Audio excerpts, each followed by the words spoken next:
All right, hey everyone, welcome back. Ready for another deep dive? Absolutely. Always excited to explore new topics. Well, today we're getting into something that might seem, I don't know, kind of basic at first.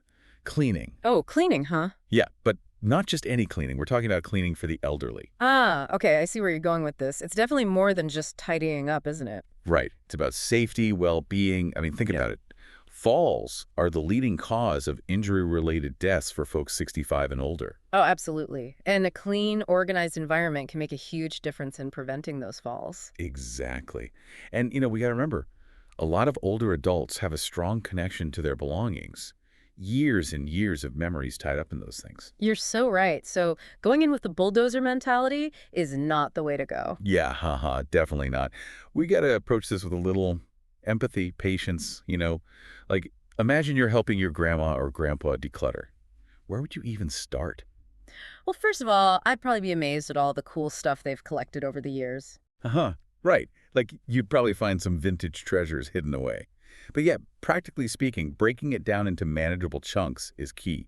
One room at a time, maybe even just a drawer or a shelf to start. Yeah, and involving them in the process is super important too. Letting them decide what to keep, what to donate, what to toss. It's their space after all. Absolutely. And hey, maybe we could even make it fun. Turn it into a game, you Yeah. know? Like who can find the oldest item or who can guess what this thingamajig is, Uh-huh. Yeah, that's a great idea. A little humor can go a long way in making it less stressful. for sure. And once we've got the decluttering done, think about storage solutions. Yeah. Bins, shelves, labels, all those things that make it easier to find what you need. Oh, labels are a lifesaver, especially as our memory might not be as sharp as it used to be.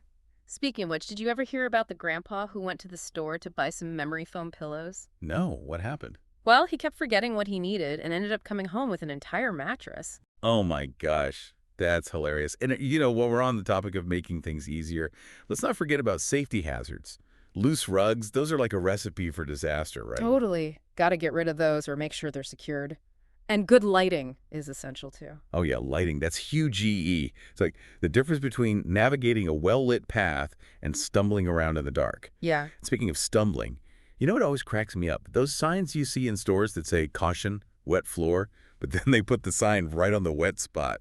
It's like, thanks for the heads up, but a little too late now. Oh, I know, right? It's like, well, I guess I found the wet floor. Exactly. But seriously, good lighting is crucial, especially in areas like hallways and stairs and motion sensor nightlights. Those can be a real game changer. Totally agree. They just automatically come on when you need them, no fumbling around for a switch in the dark. So smart. And, sometimes, even with all the best intentions, we might need a little extra help. It's okay to call in the reinforcements, right? Oh, absolutely. Family, friends, or even professional organizers. There's no shame in asking for assistance. Yeah, it's like cleaning can be a team sport. Speaking of team sports, did you hear about the group of senior citizens who started their own synchronized cleaning team? A synchronized cleaning team. I've never heard of that. I know, right? Apparently, they use feather dusters and vacuums in perfect harmony. They say it's a great way to stay active and keep their homes sparkling clean. Oh, that's amazing. I love that they found a way to combine cleaning with fun and exercise. Totally. And it just shows that even cleaning can be an opportunity for connection and community, right? Absolutely.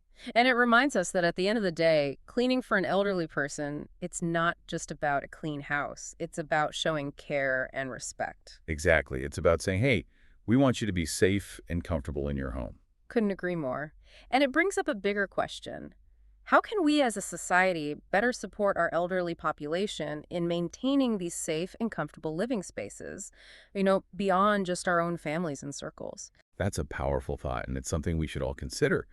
So as we wrap up this deep dive, maybe that's the takeaway, right? It's not just about the cleaning itself, but about the care and support behind it. Absolutely. And remembering that we all have a role to play in creating a more supportive and caring environment for our aging population.